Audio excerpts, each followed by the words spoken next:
during the Biden administration. I think it's sort of interesting, even though Jack Smith did not get a chance to discuss his findings from his investigation while Joe Biden was president, the House Republicans were gracious enough to give him the opportunity to publicize what he learned about Trump's involvement. Our guest in this half hour is Sarah Jones, who is the editor in chief of Politicus USA and a frequent guest on Deadline DC with Brad Bannon. Sarah, Happy New Year. Happy New Year, Brad. Thank you so much for having me. It's so great to be on with you. It's always a pleasure to have you on this show, Sarah. Okay, your comment on what Jack Smith had to say about Donald Trump's abortive coup on January 6, 2021. Well, I think it was really important that we got to hear this, and we need to know, just to set the stage, that Jack Smith wanted this all to be public, and the Republicans refused to do that. And then, because his testimony was so damning for Donald Trump and for many of them, they dumped it, on New Year's Eve, and were hoping that nobody would really pay any attention. Um, I think it's really important that what he testified was that basically that he could have made this several criminal cases against Donald Trump. They had the evidence, and for Donald Trump's actions against our democracy and against the United States, and on January 6th. So, which is a part of his attack on the election, as far as I'm concerned. And so, when you look at all of that, this has all been whitewashed. And I think even the mainstream media has played a part by having on people on their shows that were accused of participating in this and allowing them to spin the narrative and to tell, to fabricate the events and to blame Antifa and say there were the FBI were false flags in the crowd. All of that is baloney. These were Trump supporters. They came there. Some of them were armed. They intended to do an insurrection that was violent and possibly deadly. They harmed over 140 police officers. It was a horrific event in our country's history. And I don't think that things can be set right until there is accountability for this on some level. And all of those people who were prosecuted and all of these judges and prosecutors who did that hard work, they were all pardoned by Donald Trump. And some of them have gone out and committed other crimes after they were pardoned. And so he has this criminal coalition behind him. That's who's running the country right now. A lot of people feel that. And it's difficult for people of integrity, I think, and for people who care about this country to constantly be gaslit about all of this. And I just want to play out also that they dumped this stuff. The Epstein files, they were supposed to explain why they didn't, what those redactions were all about by the 5th. And then what do? They go and they invade Venezuela.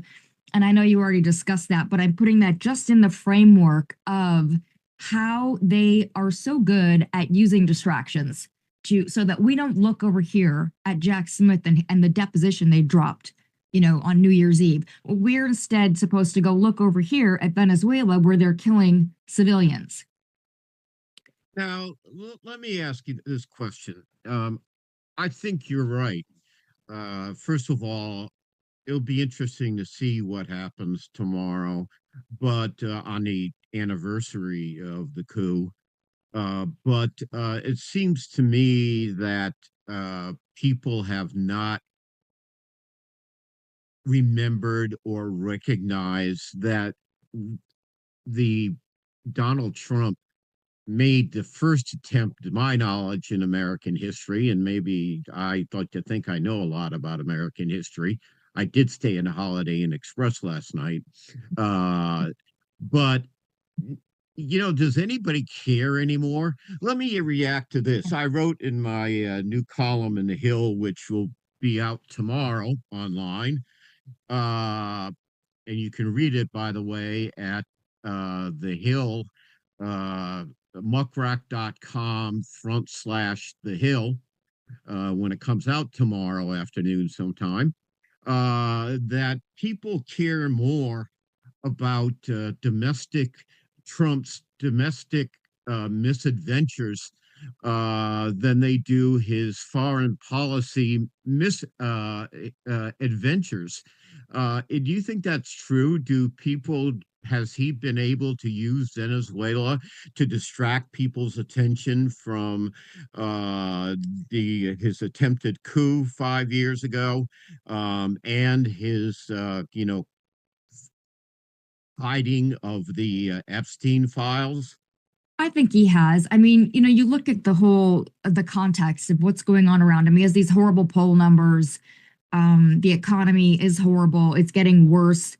People are getting hit with their healthcare bills, on top of the healthcare bills that we all know about from the Obamacare subsidies that they've let lapse, the extended subsidies they let lapse. There's also what was in his big beautiful bill that allows insurance company to gouge Americans from their copays to everything else, and so you're paying more for a policy that does less, and all of that is coming home to roost. People are going to find out. A lot of people think, oh, it's just the independent contractors, it's just the people on Obamacare. No, it's going to be everybody. And I think people are very focused on those things, but I think that he's very good at lobbing a bomb. I mean, this is a guy who understands reality television. That's his where he should have stayed, right? He should live on like Real Housemen of DC, right? We should have, or the mobs of New York. I would, that would be like a great show for him. He could be the star of that. That would be great.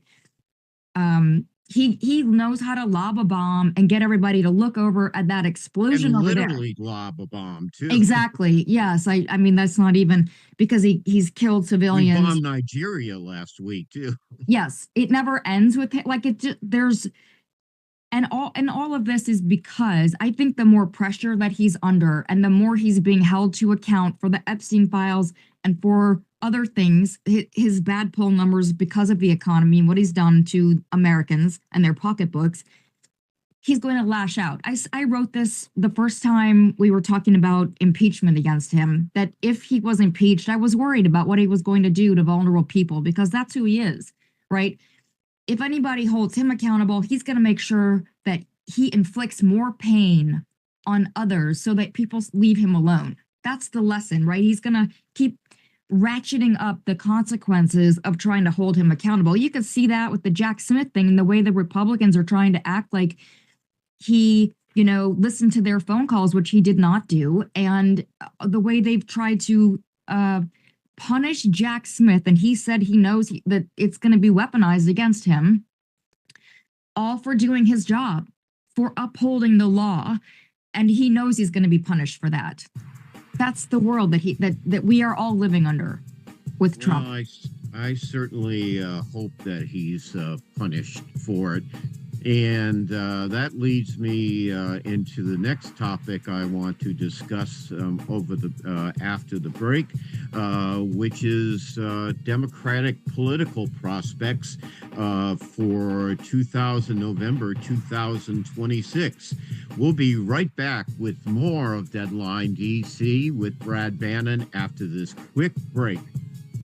There are a ton of social networking websites, but one stands apart for a very special reason. Welcome back to Deadline DC with Brad Bannon. I'm Brad Bannon, and she is Sarah Jones, the editor-in-chief of Politicus USA. We've been discussing the sad anniversary tomorrow of Donald Trump's abortive coup on January 6, 2021.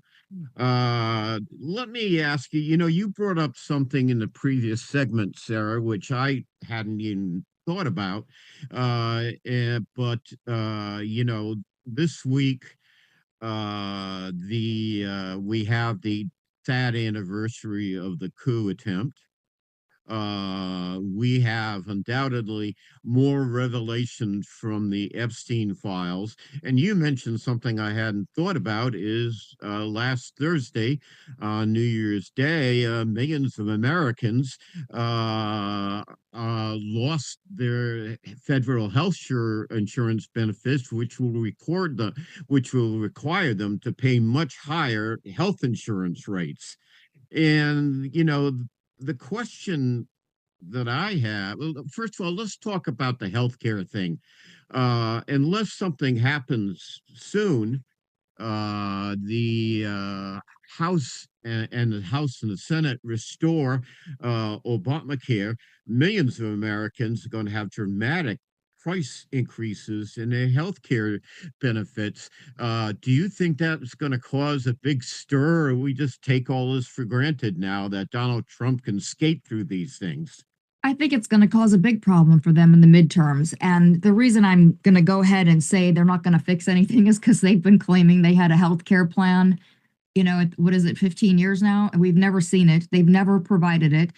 And, it kind of gets my goat a little bit to hear like Marjorie Taylor Greene is out here saying, oh, I disagree, with Donald Trump, but, we need to do America First policy. And, then she blasts Biden. He didn't do anything for the American people. And it's like, that is absolutely not true. And she talks about healthcare policy. Well, President Biden and many of the Democrats were trying to improve the healthcare policy that was already an improvement on what we had before that, before Obamacare. It was horrible. I remember those times before, as an independent contractor, before I could get insurance on the exchange, and you couldn't buy insurance. And if you had a pre-existing condition, which I fortunately didn't, but you couldn't buy anything, they wouldn't let you. So it's, and pregnancy was a pre-existing condition. It was really awful out there, and the Democrats did a lot of work, and it was very difficult to get that push through, and they finally got that done. And then I think Biden really tried to add to that and round it out and make it better. Now it's not perfect, and it wasn't perfect, and we should have what every other Western nation seems to manage. Everybody should have health care. That's a human right. We should have that organized in this country. And it's kind of alarming that we don't. But I do think that this is going to be a big problem for them in the midterms. And I don't think they're going to come up with any solutions. They have some vote coming up like, oh, we're going to address this. We're going to discuss the midterms in some detail after we get back from this break. This is Deadline DC with Brad Bannon. Our guest in this segment is Sarah Jones, editor-in-chief of Politicus USA, and we will talk more about the midterm elections right after this break for our radio listeners.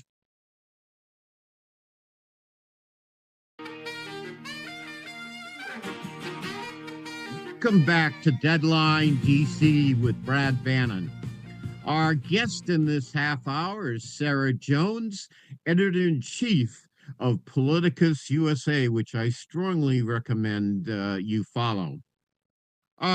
Sarah, we've got, as most everybody knows, at least I think our listeners are attentive enough to know that we'll have midterm elections for the entire House of Representatives in November and 33 of the 100 senators. By the way, before I get to that, I just want to thank Sarah. I got a message from the FCC thanking Sarah for saying baloney instead of the word that most people use to talk about the Trump denials. So pass that on. Anyway, midterm elections. This is my theory about the midterm elections, Sarah. The midterm elections, if the Democrats win the House, it won't stop Donald Trump, but it will bring his corruption and chaos into much closer scrutiny than it is now. And of course, I think Democrats have a shot at taking control of the Senate which they need to turn over 4 Republican Senate seats, which I think is going to be a tough thing to do, but will be not enough to remove Trump from office, if the House does in fact impeach him. And my theory is even if they remove from Trump from office, the gag gifts from that removal will be J.D. Vance as president, which I think is as bad or worse than Trump being president, but that's my own personal opinion. But first of all, what's your opinion about Democratic prospects of taking back the House? I read just a couple days ago that Trump supposedly independent PACs have raised $300 million to fight Democrats' control of the House. What's your take on the Democratic prospects on the House side? Well, I think that I think it looks good for Democrats, but only because what Republicans are doing is so awful. Now they've gerrymandered, they're purging people off the voting rolls. And yes, they have Elon Musk has dedicated who knows how much dark money, and they're raising all kinds of dark money because they're doing the only things people they're doing anything for are the billionaires. So they have all the money and they have all the messaging machines. They have all the media captured basically. Just CBS, and now stuff has come out about the New York Times. It's endless, like the way that they have captured, not to the degree of CBS, but I'm going to write about it. It was an interview done with one of their editors that just left, and they were just talking about how their agenda was to sort of not give context about between the two candidates in the election, to be fair by just presenting each one, as they are sort of in the moment, which of course only benefits one of them. But anyway, so I think that those are all the challenges that I see. And if it weren't for all those challenges, I think Democrats could take 60 houses because the people are mad. And election after election, we see how mad people are at Republicans. And we see Democrats winning seats they haven't won for 30 years. So I think that energy is only going to increase come the midterms. But what is going to come to fight that, all this dark money? There's going to be all the usual propaganda and the lies. And so it is on every citizen not only to inform themselves about what is real, but to make sure the people around them are not spreading misinformation. That is on all of us because the media is not going to do it for us anymore. So we have to do it ourselves. We have to inform people around us. So when they start with their, because it'll all start, the immigration stuff will kick up. It always does. The caravan, there's always some conspiracy coming. The Somalians, it's always something, right? Exactly what they're doing in Minnesota. And what they have done in every election, they will come up with an issue. It's going to be trans people and it's going to be immigrants. And then they're going to pollute the entire. Every time you turn on a device or a television or the radio or get on YouTube or a podcast, you open up Spotify, you're going to be hearing about those issues of theirs, and that's it. They are very good at that. They have all the money to do it. Except for Deadline DC, of course. Except for Deadline DC and your column and our work, I would add to that, because independent people and independent media is where it's at right now. You cannot rely on people who have a vested interest in what this president and his enablers are doing, basically. So I agree with you also about this. I don't think, I think Democrats are gonna take the House back. But as you said, they will be very hampered by what happens in the Senate. And I think that could be a tie. Looking at those 4, what is it? Michigan, Maine, North Carolina, and Georgia, the toss-ups. And even so, so we have a tiebreaker with J.D. Vance, who you've already said you would be more afraid of him as president. I happen to agree with you on that. You're the only person that has ever said that, and I have been saying that forever. So now, finally, I've got somebody in my corner. Think a lot, Sarah. Exactly. Because, he is the most vapid, he will do anything for power. We know this because he called Donald Trump America's Hitler, and now he's his bestie. So, uh, if you put that in context, and he knows that he's enabling Hitler and that he's working with Hitler, America's Hitler, his words, not mine. That's what he's doing. So of course he's going to be more dangerous.